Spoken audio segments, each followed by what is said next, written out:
All right, finally got her installed. Everything's done, just need to bleed it.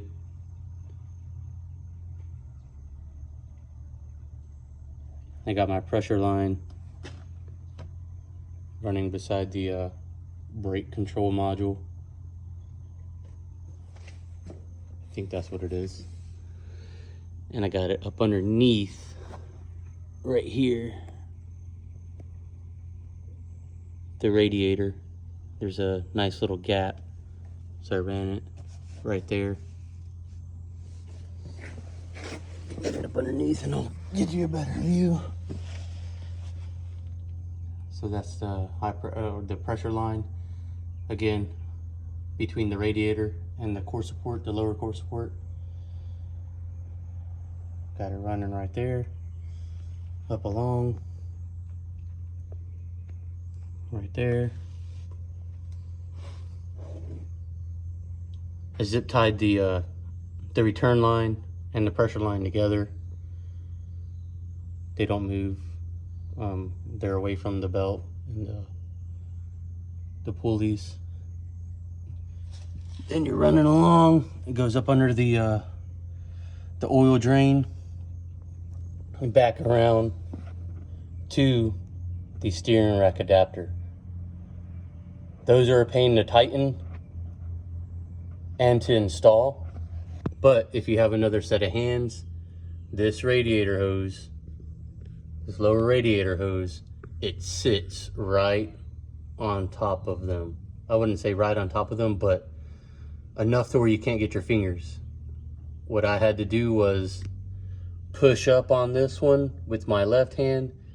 Since I'm a right-hander, tighten it with my right. So push up on it, then tighten it with my right. It worked out. I got it, but it's a pain in the butt. This is the pulley itself. I sent Matt some photos of how it installs. Lee does not provide any pictures in the instructions of how it's installed. It's just, I had to figure it out, essentially, but those pictures are installed. So go back to the return line.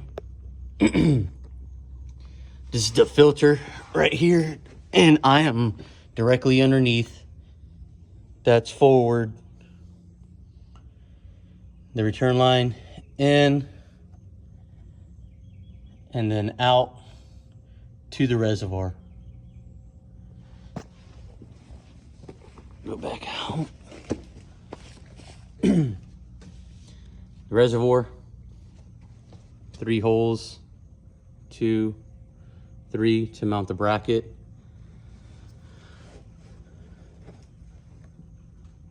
These don't come pre-made. You have to, well, I mean, you don't have to make them, but you have to install the elbows, the 45 and the 90 into the hose. It's not that bad, but just know that you have to pretty much cut this hose or the return hose and make them yourself. The bracket, right here, this little overfill, I guess, pressure line, this was on this side, and this right here would essentially touch it because I wanted my feeder line straight through the gap, and this at a 45 to the radiator so that it's easy to do it. So I had to take this little plug off of this side and then pretty much flip them. I just put this one on this side and then this one on this side now. These spacers, they were too long. I tightened them down really good, and then the reservoir would move up and down. It wasn't tight enough, essentially.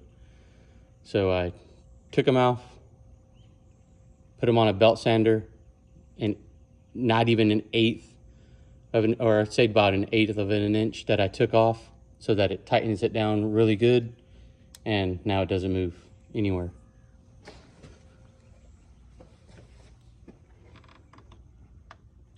Overall, I mean, it took me a couple of days just because I was by myself. A lot of people can do it.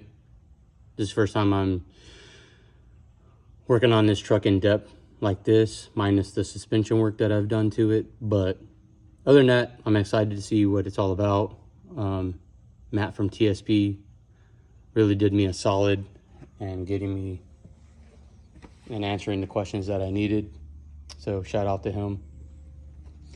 But again, it's just very tedious. I would highly recommend, before starting anything, remove this skid plate. Remove it. It is a must. So you're not doing it later or midway through the job. And it helps, again, getting underneath and tightening up those that steering rack adapter.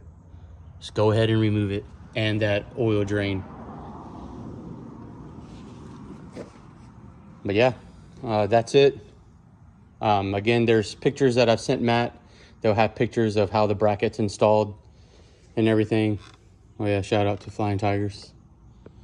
Hopefully those pictures work and you see how it's installed.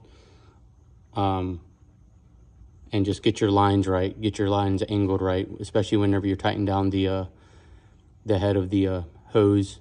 They have the tendency to spin, so hold the hose at the angle that you want and then tighten it down. And came out pretty good.